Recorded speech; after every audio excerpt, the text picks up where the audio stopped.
Thank you for watching. I am Jeffrey Bardzell, presenting on behalf of my colleagues Freeman, Shaowen Bardzell, and Pei-Ying Chen. Our paper is called Join.Love, a Sociotechnical Genealogy of the Legalization of Same-Sex Marriage. We offer this work as part of HCI's long-running research agenda to use IT platforms and tools to support democracy, including work on civic engagement, e-government, activism and protests, voting, awareness raising, and more. Our contribution is to offer a sociotechnical genealogy of a democratic movement, which was the push toward same-sex marriage in Taiwan, with the focus on the sociotechnical ecology that supported it as it unfolded. At the end of the talk, we will argue that our research suggests three opportunities for future HCI research: supporting less visible consensus, developing civic journeys, and designing deliberative experiences. We begin with the quote that disturbed and inspired us from political philosopher Judith Green. Most of the world's dominant communicative streams are commercially motivated and controlled, often pandering to and helping to shape people's fears, anxieties, antipathies, acquisitive greed, and materialistic self-identifications. Influencing the redirection of this dangerous misuse of worldwide human communicative potentials must be an important agenda item for proponents of deliberative democracy. As members of the HCI research and teaching communities, we felt a certain responsibility for these outcomes and wanted to pursue a more positive agenda for HCI in this domain. And as citizens of Western democracies that seem paralyzed by fear, antipathy, mistrust, and greed, we felt a particular urgency to change and engage. We also want to explain our methodology, which we have called a sociotechnical genealogy. What we mean by that is a time-bound, critical empirical account of a sociotechnically mediated phenomenon. We chose Taiwan's same-sex marriage movement because by many accounts it appeared to be a beacon of democratic light in an era of democratic decline. The empirical aspects focused on sociotechnical ecology used, explicated using channels and touchpoints from contemporary UX theory and practice, as well as on the content of the deliberations, for example, the arguments, expressions, proposals, and votes. The critical aspects involved us interpreting that empirical data by speculatively synthesizing theory of deliberative democracy and theory of user experience design. To explain our synthesis of those two, we first introduced some basic features of deliberative democracy. It is an approach to democracy that aims to develop deliberative mechanisms to enable stakeholders to participate in deliberation and decision-making without coercion. Another key characteristic is that stakeholders are expected to learn and grow in the process of deliberation. The democratic process does not merely reflect what they believe, but it helps those beliefs to develop and transform over time. On this view, democracy, learning, and experience are all deeply integrated. Further, deliberation must be actual deliberation, not hypothetical. Hypothetical deliberation includes the golden rule, or Kant's categorical imperative, in which one is invited to imagine what it's like to be marginalized by power. Actual deliberation insists on hearing the actual voices of those who have been marginalized by power. Finally, deliberative democracy discourse does not only include policy recommendations expressed as arguments, but also efforts to articulate the background cultural norms and conventions that motivate them, and further that such norms and conventions may be expressed using parody, sarcasm, narrative, hyperbole, metaphor, relationship building, and more. We were initially motivated to explore the relationships between deliberative democracy and UX design because both rely heavily on the pragmatist philosophy of John Dewey. In particular, Dewey very directly links democracy and experience. He writes, "Democracy is the belief in the ability of human experience to generate the aims and methods by which further experience will grow in ordered richness. Since the process of experience is capable of being educative, faith in democracy is all one with faith in experience and education. What is meant by experience in this connection? It is that free interaction of individual human beings with surrounding conditions, which develops and satisfies need and desire by increasing knowledge of things as they are."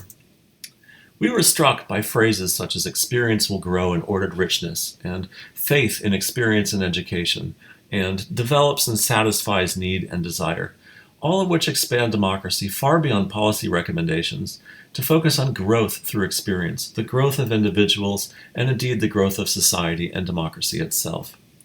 So building on this, we begin to ask, what do theories of deliberative democracy and experience design have in common? We let that question accompany us on our journey through Taiwan's same-sex marriage movement. We don't have time to offer more than a quick sketch of the genealogy laid out in far more detail in the paper. Prior to 2013, while studies had shown public support in Taiwan for same-sex couples, it had not been a legislative priority. In 2013, a bill was introduced to the legislature and made some headway before it would later die and be abandoned. In the same year, gay rights activist Shaowen sued the Taipei city government over its rejection of his marriage application with his longtime partner. In 2015, the movement took a dramatic turn with the suicide of an academic at Taiwan's top university over the ways his basic rights has been denied as his longtime partner grew ill and eventually died of cancer. The suicide became a media sensation, sparking outrage across the island. Activists flooded Join.Love.tw, a direct democracy platform, to generate public interest and formulate legislative proposals, growing to the point that it was able to force the government to respond. Join.gov plays an important role here, so let's introduce it. Again, it's an online direct democracy platform implemented by Taiwan's national government. It allows citizens to propose policies, to debate about policy, to support proposals, and if a critical mass is achieved, to compel the government to respond and even to supervise government implementations. As we noted, pro-same-sex marriage activists used it to power the early movement.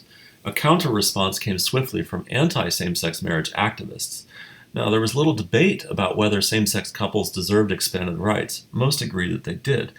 Rather, the debate was about whether same-sex couples should be recognized as marriages, inheriting all of the legal rights and responsibilities of traditional marriages, or whether same-sex unions should be established as a new legal relationship with expanded rights, but not equal to those of traditional marriage.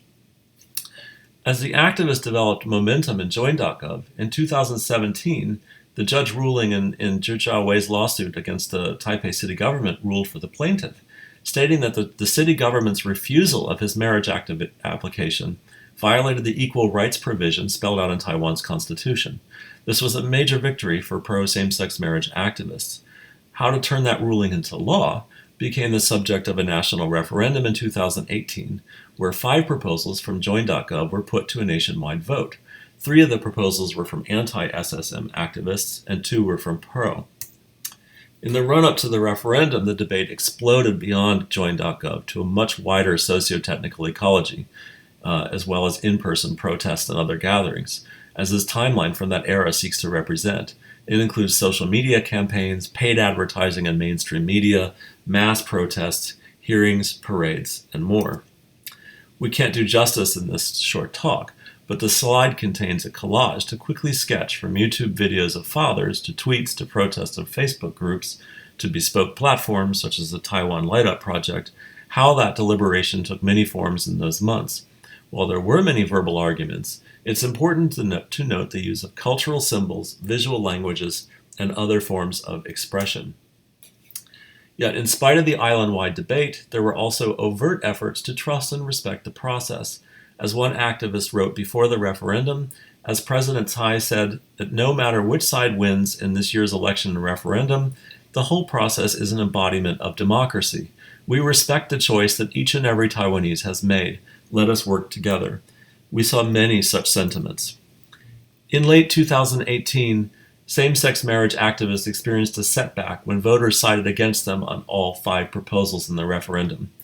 So what would the legislature do given these results? In the spring of 2019, Taiwan's legislative yuan passed a law legalizing same-sex marriage, becoming the first country in Asia to do so. This might seem surprising given the referendum 6 months earlier, but it shouldn't be.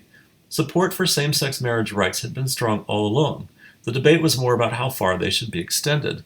The legislature passed a law in accordance with the majority consensus about expanding rights, while also introducing limitations that reflected the referendum results.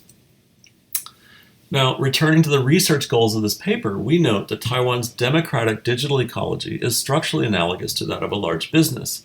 It features multiple channels and touchpoints that provide mutual value for its users and stakeholders.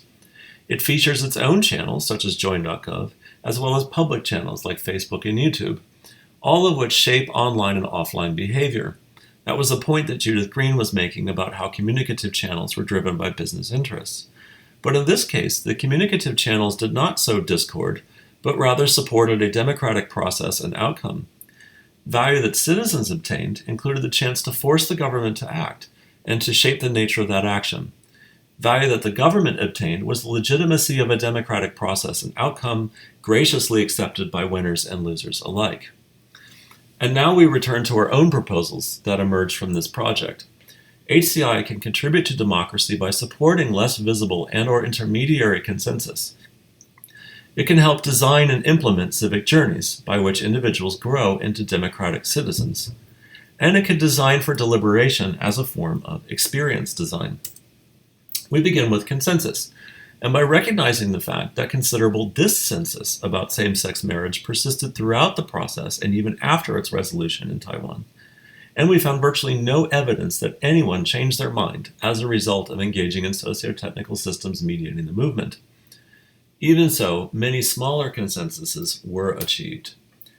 Most agreed that the rights of same-sex couples had been improperly denied and that this was bad for Taiwanese society. Most also agreed that the government had not acted properly earlier in the debate. They agreed what the legislative goals of each side were, as well as the cultural norms that were motivating them. They agreed that the same-sex marriage debate should be resolved democratically, and that Taiwan's democratic system was up to the challenge and that its outcomes should be accepted and trusted. So our first recommendation is that sociotechnical systems can support the surfacing of such smaller consensuses, which can be used to build trust in the process and in each other, and that can support learning and growth. Our second recommendation is to extend what HCI has already done in other domains to the realm of supporting democracy. Specifically, HCI has increasingly replaced static conceptions of the user or the mental model or the persona with more time-bound and dynamic conceptions, including that of the journey. If we view citizenship as journeys, we can reframe how we approach voting, activism, and protest, and the lifelong experience of democratic citizenship, starting with early education. Further, the acquisition and practice of more sophisticated abilities, such as communicative competence, which refers to the competencies needed to participate in deliberative democracy, such as commitments to charity, mutual trust, respect, and learning, can also be framed as journeys. Finally, we note that deliberation is often framed in strongly rationalistic terms. But as important as truth, evidence, information, and disinformation are, participation in democracy goes beyond rationalistic verbal acts to include broader forms of expression. So the design of channels and touchpoints cannot be limited to narrowly rationalistic discourse, but should support the full range of human communicative expression. That is, communicative ecology should not just focus on policy proposals and arguments, but more broadly on growing human experiences in ordered richness, and that in doing so can help to shape the deliberative subject. One such deliberative subject in Taiwan wrote, "We are not merely keyboard men. We want to change society." He continued, "It is truly amazing to witness how a dim spark in the virtual world develops into tides and waves in the real world. These keyboard men did change society." We began the talk with this quote, focusing on pandering, fears, anxieties, antipathy, greed. We end with what we came away with. By aligning Deweyan notions of democracy and experience to the UX of sociotechnical systems, we started to think of supporting the journeys by which individuals became deliberative subjects, of new proposals offered within a culture of generosity, and of channels that surface and build on consensus, all helping to design the touchpoints of political intimacy. Taiwan's same-sex marriage movement did not resolve a divisive issue, but it did restore many rights to a group that had been marginalized and mistreated, and it did so in a way that educated its citizens and strengthened its democracy. This is how the political achievement in Join.Gov might be restated as Join.Love. We'd like to acknowledge the National Science Foundation for supporting this work, as well as those who read various versions of this paper and gave us helpful feedback, including and especially our reviewers. And on behalf of my colleagues, Freeman, Shaowen, Bardzell, and Pei-Ying Chen, thank you for watching.